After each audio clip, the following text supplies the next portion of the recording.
Thank you very much. Again, just such a neat piece. Who doesn't love a good Western? Love Shackelford Banks.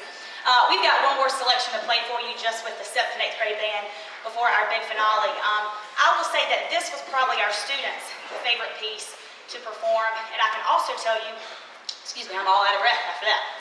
I can also tell you that at Concert Festival, typically when you go to a place like this, you don't really have an audience. It's kind of awkward. You play for 3 judges, and we happened to go right before lunch, and we had a huge crowd to play for, and as soon as we finished Arabian Dances, the crowd just went crazy, and it was just a really neat time, and so I hope that you enjoy this piece. It's really exciting. Also a programmatic piece. If you can picture a group of nomads who were traveling, they stopped for the night to rest, and just before they all decide to go to bed, they start a campfire. And before you know it, the campfire gets bigger and bigger, and different tribes of these nomads begin to compete to see who can outdo the other one doing the biggest, best, fanciest dance. So see if you can hear. Our tribes, of course, will be different groups of instruments. You'll have the low brass competing against the trumpets and the altos, and the woodwinds will come in at the end. This is Arabian Dances.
See, I told you the crowd went crazy.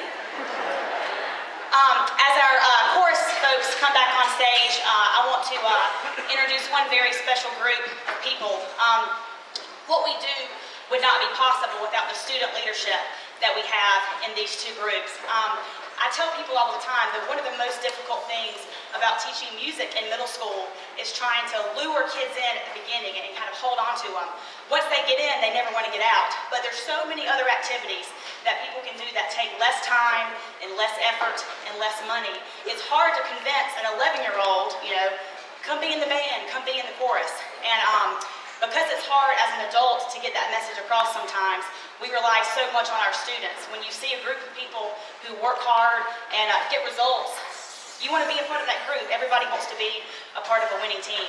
And we have so many 8th graders in both of these groups that have been with us from the beginning, who've been to all the after-school rehearsals. Certainly the parents of these students deserve just as much of a round of applause as the students do, because after all, you have to get them to all of these events, the trips.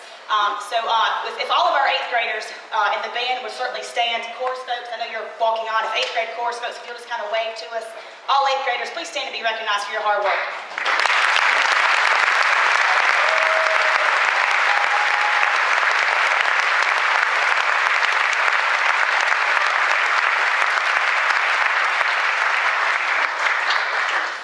About 3 years ago, Ms. Summerall and I started a tradition that is becoming almost impossible to break.